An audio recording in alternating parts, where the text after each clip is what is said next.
You know, in the book of Ecclesiastes, we're reminded that these unions are important.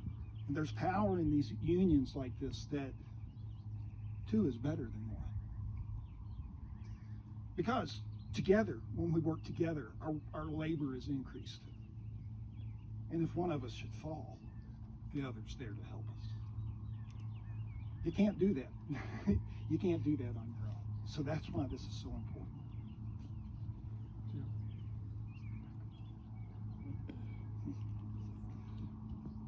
Now, many of you don't know me.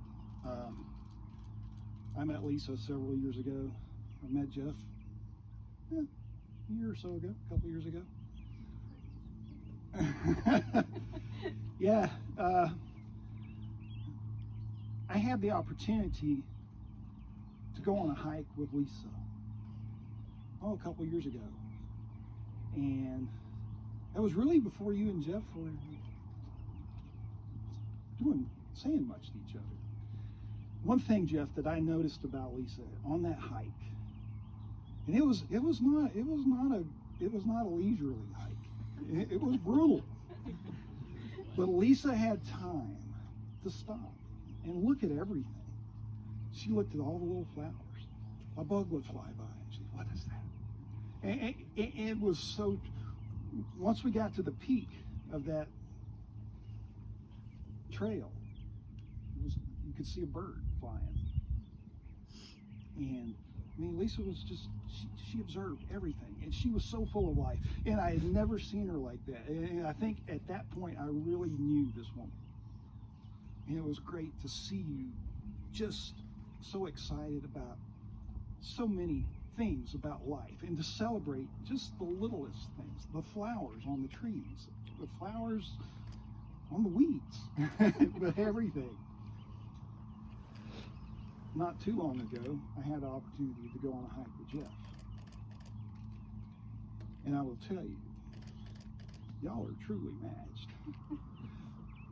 I've seen Jeff risk life and limb to get the perfect photograph. It's like, oh, I just got to be right there, and in this spot. And it's like, because his desire to create something beautiful in a photograph, to capture a memory that he could share with other people, so people could see things through his eyes.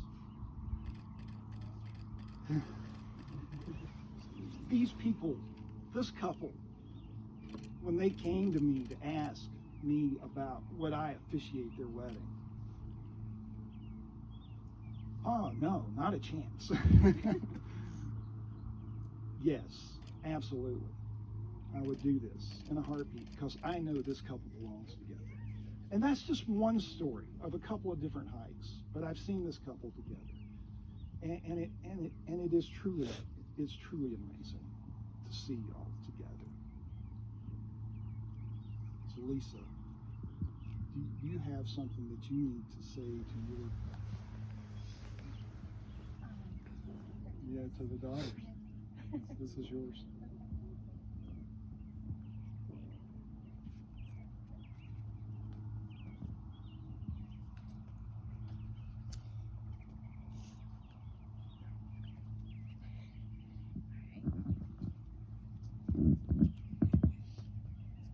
Hi, Sydney. Hi, Natalie.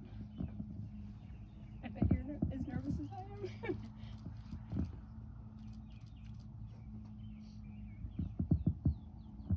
The very first thing I learned about your dad was what he shared me about you both. It was very clear to me how important you are to him. He's proud of you and he loves you. And I'm really glad for the opportunity to get to know you too. I want you to know that I dearly love your dad. And as we share time together, I look forward to learning a lot about you both. I promise to be fair and honest and to be available to you as I am for your dad. I will not attempt to replace anyone, and I want to be a trusted adult and friend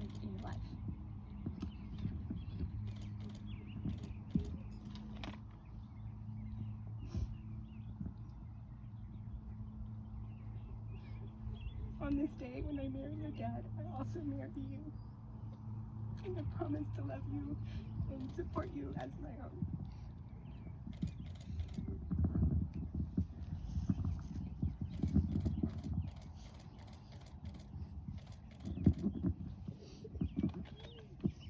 That was beautiful. Lee?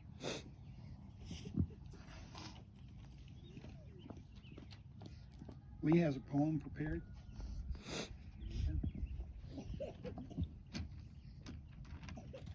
This is a Native American wedding blessing. Now you will feel no rain, for each of you will be shelter to the other. Now you will feel no cold, for each of you will be warmth to the other.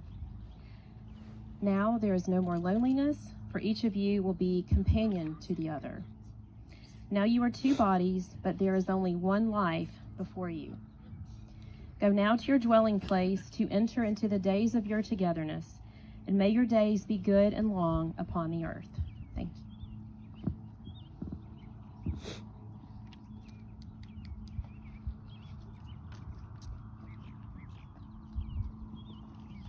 Who has the rings? Go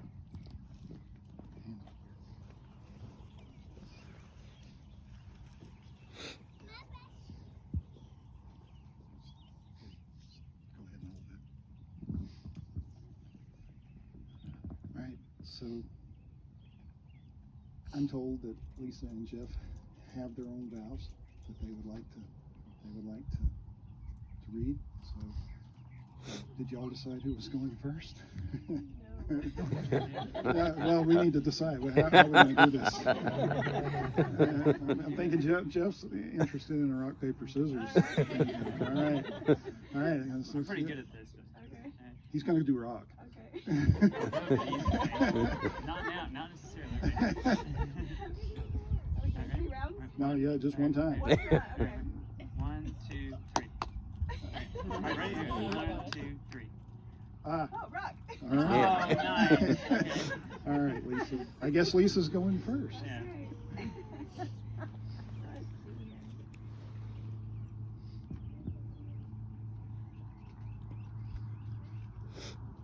Let's see here.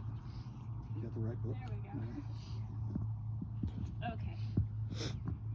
Jeff, objectively speaking, you already know. Your eyes are really blue. These were the first words that I ever spoke to you. But those were on camera. And I'm so privileged to be able to say them to one person today.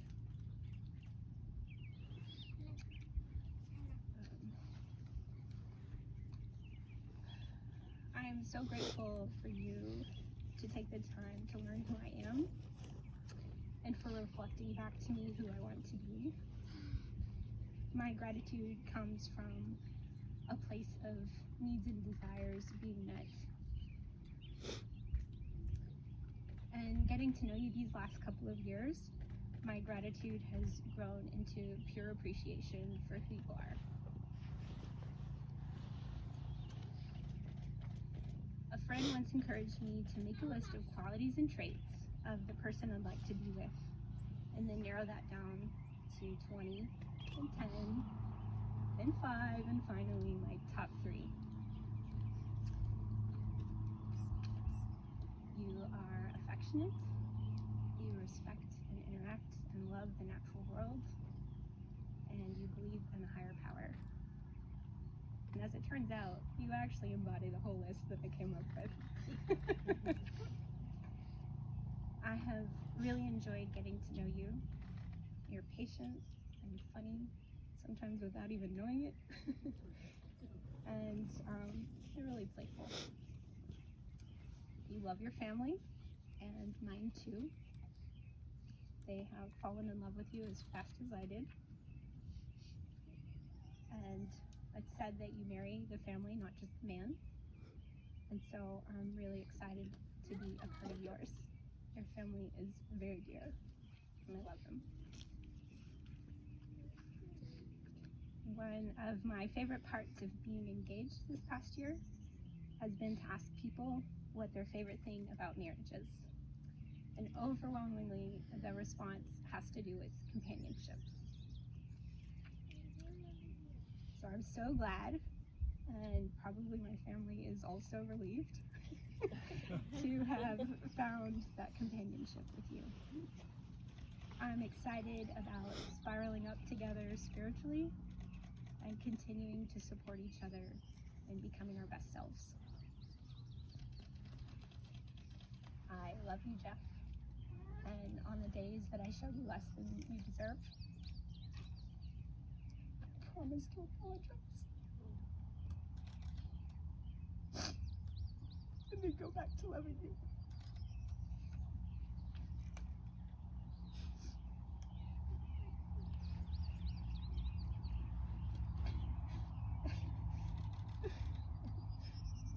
I trust you.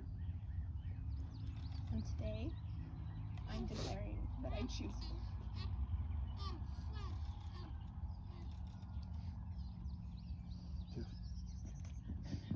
Sorry. Lisa, in preparing to write these vows, I've been asking myself, when did I know you were going to be the one I wanted to spend the rest of my life with? Well, I think I do know. I got an immediate sense of your spirit when I saw your little beat-up Toyota Echo rocketing into the gravel parking lot of our first date at Prentice Cooper. In a matter of seconds, it seemed you parked, got out of your car, and were running toward me. Remember, this is our first date. I remember the bone-snapping hug you gave me that took my breath away. And if I needed the Heimlich maneuver at the time, surely that would have dislodged whatever I was choking on. What I got from this encounter was that you're a woman who knows what she wants, knows she is who she is, and loves without holding back. I remember how it felt when we started walking the trail and you just took my hand without any hesitation. And now, fast forward 2 years, and my admiration and love for you has grown. You are incredibly wise and so giving to others and have a passion for everything you do. Without a doubt, I want to be the man who loves you as your husband for the rest of my life, and want to be the man who can keep these promises to you. I promise to have your back, to understand and see things from your point of view and fight for you. When you want to try something new, I will encourage you. When you simply need to rest and be cared for like you so often do, I will hold you and give you that massage and self-care that you go so long without. I promise to love you unconditionally, even at times when you aren't so lovable. I will be the person you can be your most vulnerable with.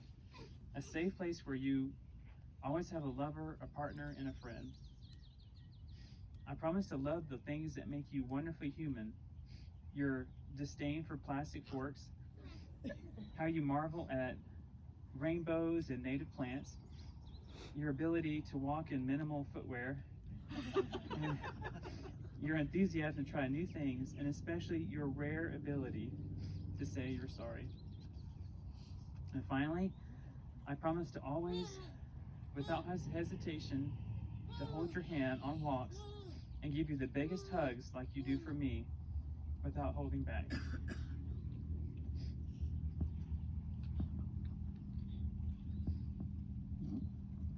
Beautiful. So y'all have rings. We know what the rings mean, but ultimately these rings are an outward expression of our commitment to each other. We wear these rings when we go out. We wear these rings when we're together. It shows the world that I have a covenant with somebody very special. And so you have this. But this is a covenant that you enter into together. You choose her. She chooses you. But this is a decision that y'all are making today, together. That you're going to do this together. And you're going to make lots more of these decisions. So, y'all have your rings.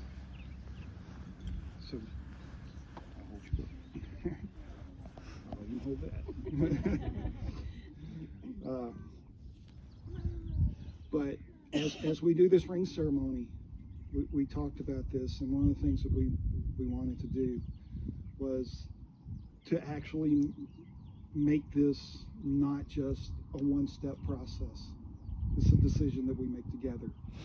So Jeff, take your ring and place it part the way on her finger, not all the way. Jeff, do you take Lisa? I mean, I know I heard your vows, but I gotta ask. To be your wife, you promise to cherish her in friendship and in love today, I do. tomorrow, and for as long as the two of you shall live? Do you? Yes, I do.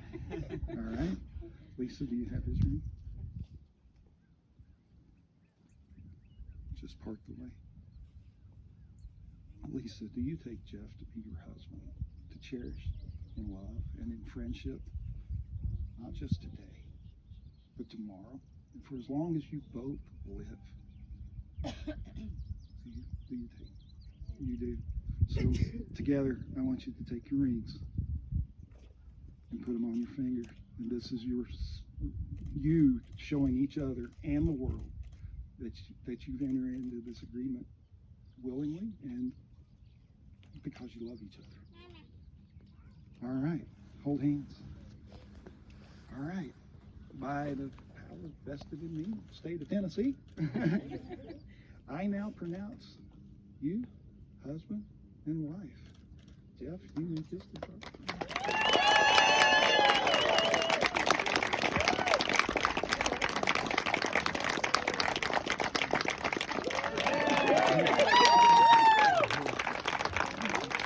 Let me be the first to introduce you to Jeff and Lisa, our new couple.